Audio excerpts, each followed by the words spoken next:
The topic for today is lazy, fake, and unintentional, flipping the script on AI generated marketing.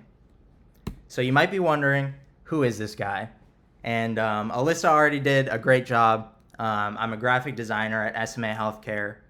I went to Stetson University for digital art, graduated in 2022, and ever since then I've been working at SMA Healthcare. Have some examples of some work that I've done. Just any print material that goes out, our annual report. I've gotten the amazing opportunity to work on some billboards, some mail out campaign, every door direct mail cards, rack cards, brochures, anything you can think of. I've had just an amazing opportunity to work on all aspects of that marketing, those marketing materials. So as Alyssa also mentioned, I did a TEDx talk at Stetson in February. And if you're wondering how I incorporated a tape measure and a calculator in a talk about AI, I have it linked at the end of this presentation. So once you guys have access to this, you guys can check that out. So I also love rock climbing. I'm a huge rock climber. I go to Dino Climb in DeLand. I've been doing that for about 6 years, and it's a huge passion of mine. Sadly, for the past year, I've had finger problems. I hurt my fingers, and it's just been a struggle recovering from that. But I'm close. I'm close. I think so. If I don't hurt myself again. And then I also did audio production at Stetson, and music is another big passion of mine. It's something that I want to work on more, but definitely love expressing my creativity through any means that I can. I also do photography and videography, and any way that I can tell a story is super important to me. There's no better way for me to get my emotions out than to do that. And then in honor of Mental Health Month for May, I'm also a recovering addict. And this is a part of my story that I'm just kind of learning how to navigate. 7 months ago, I almost destroyed my life. And, I was just lucky to get the support that I did at the time that I did. And, luckily I'm on the road to recovery, and I've just had so many amazing opportunities in this past year. Also got a plug that I see a therapist regularly. And I'm definitely passionate about mental health. Working at a behavioral healthcare company has taught me a lot about how prevalent mental health issues are in America and the world. And, we need to break down the stigma of talking about these things because everybody has mental health. And I think that that's something that needs to be stated more. So I want to say that I'm unique, but I'm not special. Out of everybody in this room, I don't have much experience in the professional world. So, I'm not better than anybody in here, but I do have a unique background. I drink LaCroix every second of every day. I go to Chipotle like 6 times a week.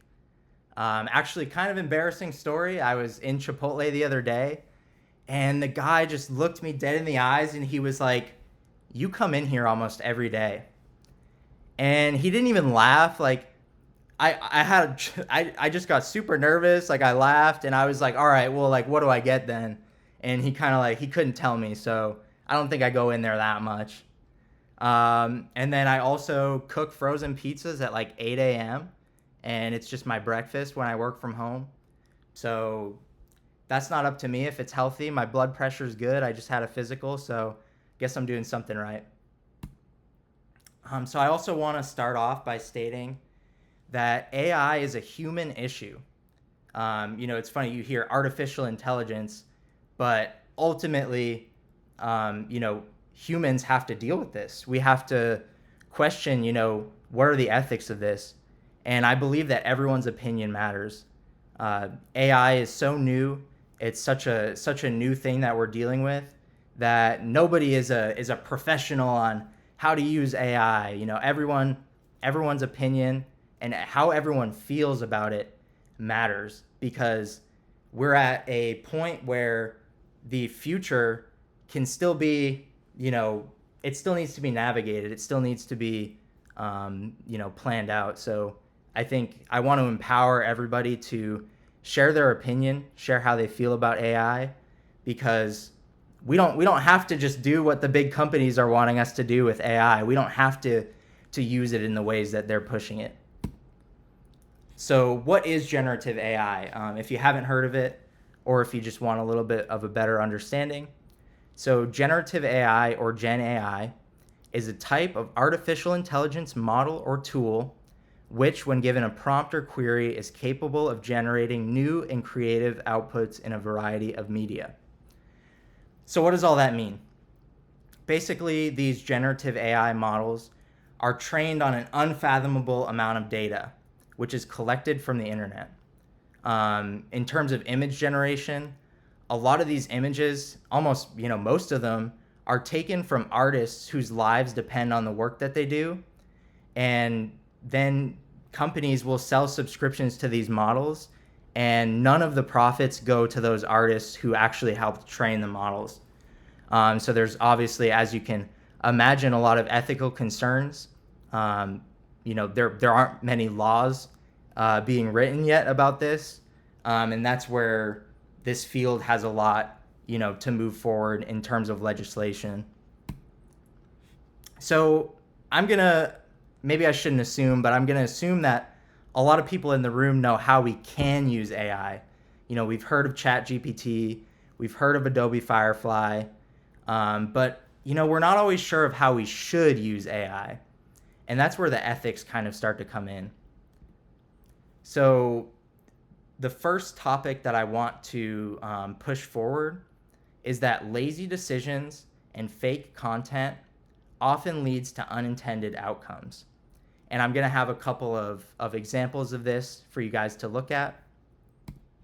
So this was a little more relevant when I was first supposed to do this presentation. But Detroit, they wanted to have a sign for the NFL draft so that when people were coming into Detroit, they made a big statement.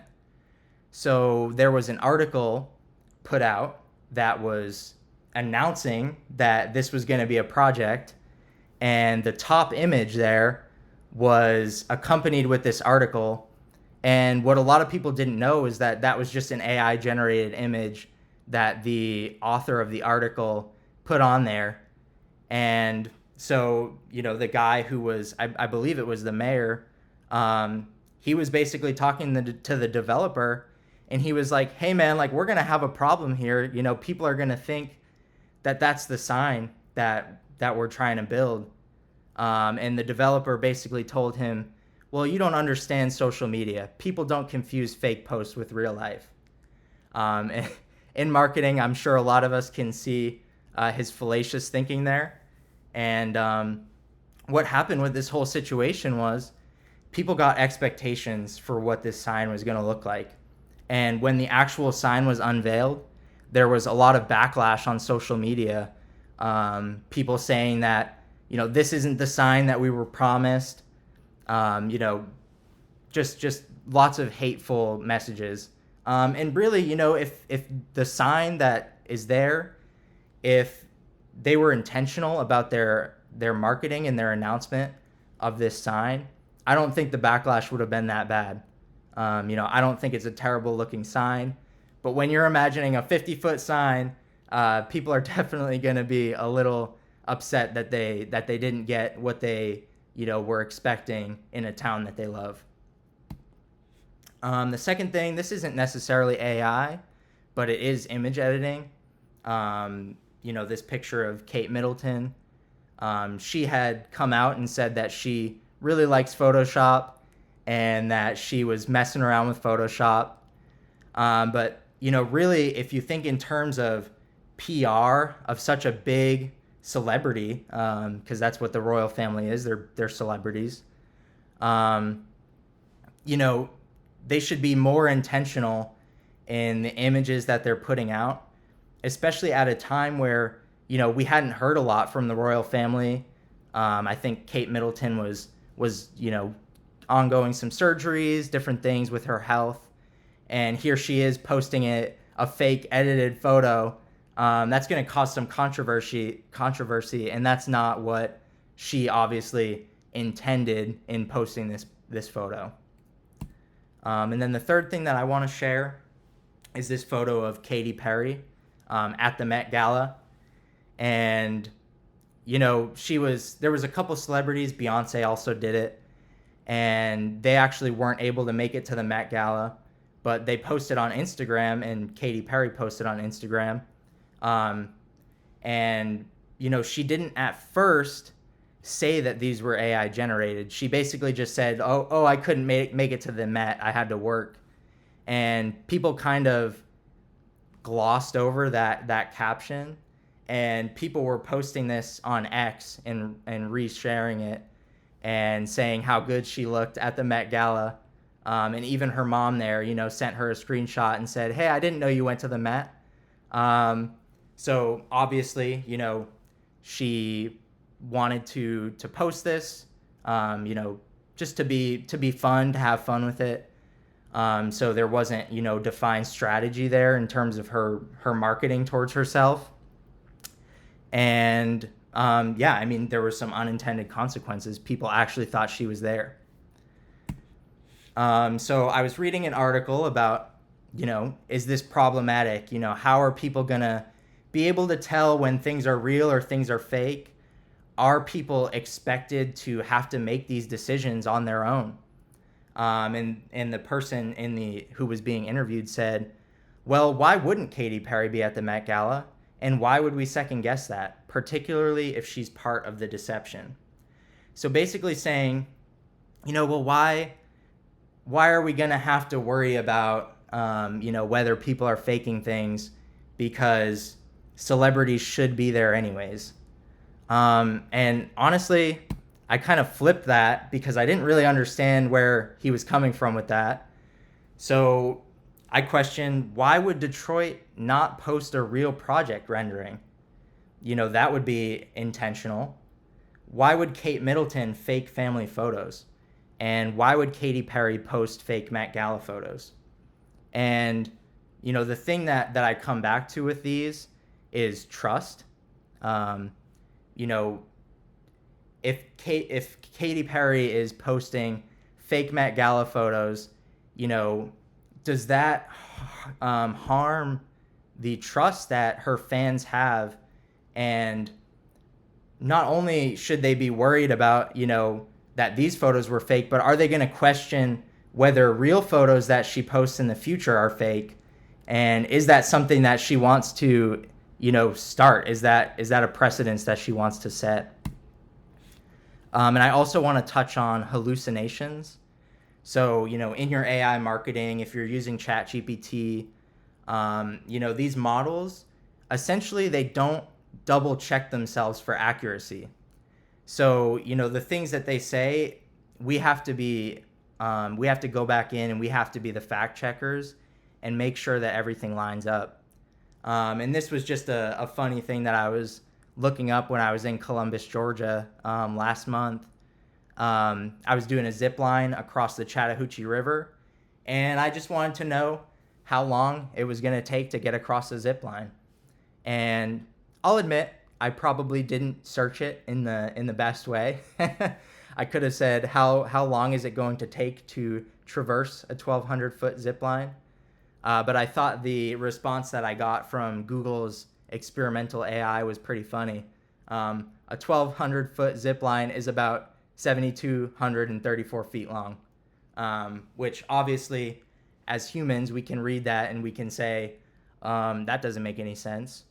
So I do think it's interesting that Google, unintentionally is putting out this thing too early, this experimental AI overview, and it doesn't even work very well. So here's a quote: content generated by AI tools like ChatGPT, Bing, and Bard have been found to provide users with fabricated data that appears authentic. So we just need to be super careful with how we're using the information that we get from AI. And this is something that I heard at the conference that I was at in April. I got to go to Creative South in Columbus, Georgia. And one of the presenters said, everyone wants to utilize AI generated content, but nobody wants to consume AI generated content. And I can't say that rings true for anyone in this audience, but I know that it definitely rings true for me. I think there's a big importance to having human emotion behind the content that we're consuming. If it's not generated by humans, my question is it really art? Is it really something that's worth my time? And is it really something that's actually communicating something worthwhile to me? Am I getting something out of this content? Because personally, I don't want to just sit and waste my time and look at things that have absolutely no meaning and no intention behind them. So, how do we flip the script on this whole fake, unintentional marketing that we have going on with AI here? So I want to start this section with a quote from Kurt Cobain. He said, "I'd rather be hated for who I am than loved for who I am not." And this definitely rings true for me. I, especially in a conversation about fake content and how can we be authentic. If I came on here and just lied about myself to get you guys to like me, I don't think that would be very helpful for my career. And I don't think that would be very helpful for connecting with you all. So, I'd rather be truthful about who I am and you guys not to like me, and then, lie about who I am and be loved. And I think that goes the same for marketing. If we were posting fake images of our facilities at SMA Healthcare, and people liked those images, and then they showed up at our facility and it was totally not what they expected, that's not going to look good for us, and that's not going to help us gain the trust of our clients. So here's how we flip the script.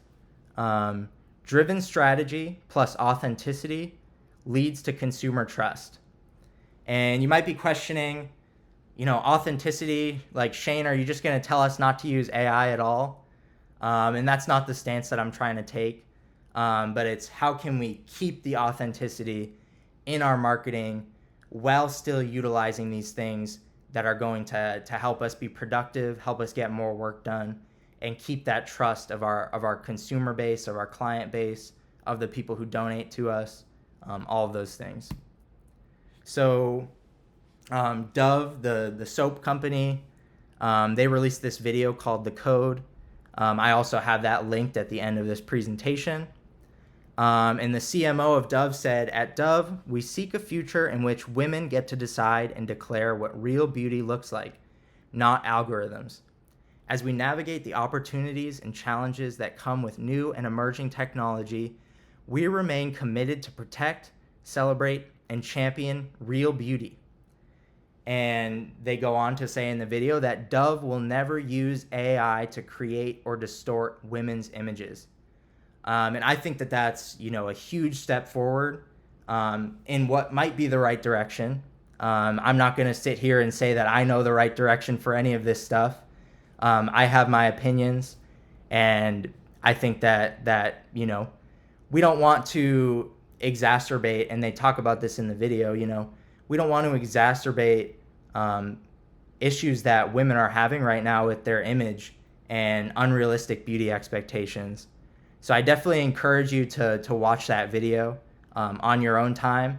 I just watched it again before this, and I actually teared up again. I think they did a really, really good job with that video.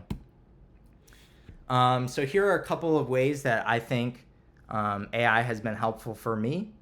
And this one is especially helpful for accessibility to the blind community.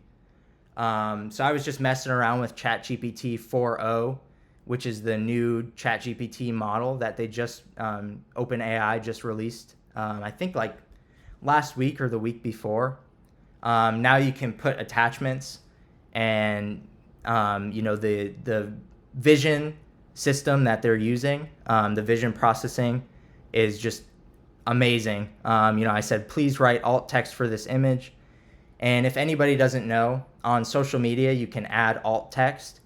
And basically what that does, if someone's visually impaired, the alt text can be read to them, and it gives them a written description of what is on screen. So it's super important for accessibility and helping people who are visually impaired be a part of the conversation. And so it said, a white construction helmet with the logo SMA Healthcare on it is placed on a wooden surface. Beside the helmet, there's a yellow drawstring bag with black text and graphics, and a ceremonial silver shovel with blue and green ribbons tied to it. In the background, there's a large pile of dirt and some construction machinery. And this was the part that really impressed me. The scene appears to be set for a groundbreaking ceremony. So this model is even able to take context out of what it's looking at, and extrapolate. And, it might not always be this accurate, but I thought that was pretty amazing that it got that this was a groundbreaking ceremony. So another important thing that I want to touch on is that we should always be reviewing the outputs from ChatGPT. So, there's a couple of things that I would change here and add a little bit of a human touch, just having more context being at the event. I would change surface to podium, on a wooden podium. And I would also change yellow drawstring bag with black text and graphics. Since I know that says under construction, I would add that it says under construction on that bag, just to add a little bit more context for people who are viewing this. So another thing, I just got this document with a description of an event that's happening, asking me to make an invitation. And I'll be honest, I saw this, and every time I see something like this, I just question, I thought my job was to be a graphic designer and not, someone who's a copywriter or, trying to, make sense of what sometimes can be, a jumble of information. And I do think that it's a super important skill to have, to be able to make sense of all that. And so what I personally did was I gave this to our communications coordinator, and I had her reformat it. But then I had the idea to ask ChatGPT and just see, if I just simply gave it this text and asked it to write an invitation and just please be aware that they need to bring their own lunch, and just to make that a big part of it. And this was the output that I got from ChatGPT. And I was really impressed with how it pulled out the date, the time, and the location. And it pulled that out of the description and put that separate.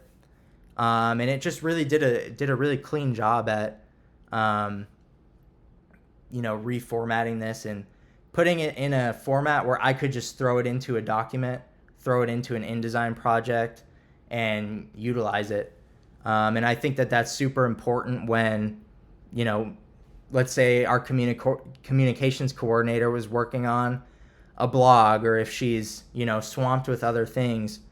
There's so much work that comes through us that, sometimes some things will need to fall back on a program like this. And, it's not up to me to decide whether that's good or bad, or whether we should do that or we shouldn't do that. But it is something that works, and it is something that I can see, is helpful. So here's a couple of examples of facility photos that I took, and you wouldn't be able to tell right now that it's edited, but I used Photoshop's generative AI through Adobe Firefly to just circle all these, parking signs that I didn't want in there and just take them out. It makes it super easy. It's been super clean. I've done it with all of our facility images. And I think the biggest thing here is that, we're keeping the authenticity of having our facility. We're just using something to show what's behind kind of the ugly things that people don't necessarily need to see.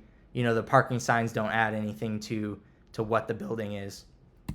And then here's a group photo, and basically, I didn't take the time to say, hey, can we clear off this table? So here's what the table looked like. And at first, I brought this into Lightroom. I was like, man, there's all this stuff everywhere. This isn't going to be usable. And then this was months and months ago. So the generative AI function in Adobe was still pretty new. So I was experimenting, and I just found that I could just circle, one item at a time, and it did a really, really great job, to the point where, unless you're inspecting this with a magnifying lens, you're not going to know 100% that this was AI generated. So I have a few, things that I think are important to consider when you're developing your strategy for AI. So number one is creating AI guidelines. I feel like in terms of our company right now, we're kind of flying by the seat of our pants, so to say. We don't have, this is how we're going to use AI. This is how far we're going to go. And there's been a couple of instances where I've had to deny people of using an AI generated headshot for their work headshot. And I think, if we set those guidelines now and we said, hey, we're not going to use AI headshots, we're not going to use AI pictures in our marketing, I think we wouldn't have to necessarily worry about that as much. But right now it's kind of a question of, do we do this or do we not do this? And we're a small team, so it's easy for us to have those conversations. But if you're a bigger team, those things are going to get lost in communication, and they're going to get lost somewhere down the line, and things are going to get put out that, maybe weren't intended to get put out. Number two is fact check data. Like I mentioned earlier, these AI models can hallucinate. They can give you information that's not true. So we always want to make sure that important data, numbers, dates, names of places, and names of books even, we just want to make sure that all of that is accurate. Number three is we always want to include human intervention. So, if you're putting together a caption for social media, go in and tweak a couple things to put it into the voice of, United Way, for example. I don't think there's a problem with getting a really good solid baseline for your communications, but we always want to make sure that we're still adding that human touch and still, being authentic. And then number four is just trust your gut. If you feel bad about something, ask questions. Ask your boss. Even ask your employees what they think about it. Because at the end of the day, like I said earlier, this is a human issue. This is something that we all have an opinion on, and all of our opinions matter.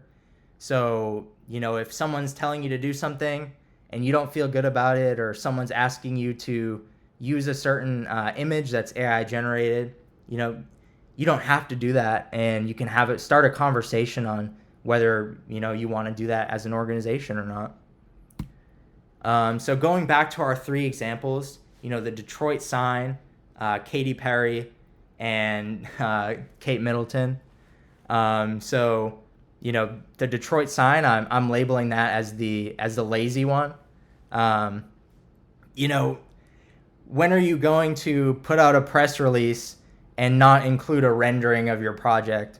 I think that was a really poor, planned out press release for Detroit. I think they should have had the developer make some plans so that people had expectations for what they were going to get. In terms of Katy Perry, I don't know. I mean, celebrities, it's fun to mess around, I guess, but you are you're touching so many people and you're um, influencing so many people that I don't think we need to fake whether we're at an event or not. I don't think that's uh, I don't think that's helpful. I think it's damaging to the trust that she has as a celebrity. So I think that maybe she should think about that for the future, and maybe her PR team should have a conversation about that. And then Kate Middleton, obviously unintentionally, people took this the wrong way, questioned whether she was safe or not, questioned why she felt the need to fake some things and change the how thin her daughter's arm was. It's just a really when you're thinking about why she made those decisions, you know, there wasn't an intentionality behind it. And if there was, maybe she needed to explain that a little bit better. So, what is the main takeaway that I want you guys to take from this presentation? Just go to the Met. Just do the thing. If you say you're gonna do something, and if you're marketing towards something, be authentic, be real. Because at the end of the day, if we're faking everything, we're just gonna lose trust, and it's not going to push our organizations forward. It's only gonna, possibly hold us back. So just go to the Met. And yeah, thank you guys so much for having me. I really appreciate having the opportunity to present on this topic. And yeah, I guess there's going to be some time for questions. That's what Alyssa told me. So I'm going to stop sharing.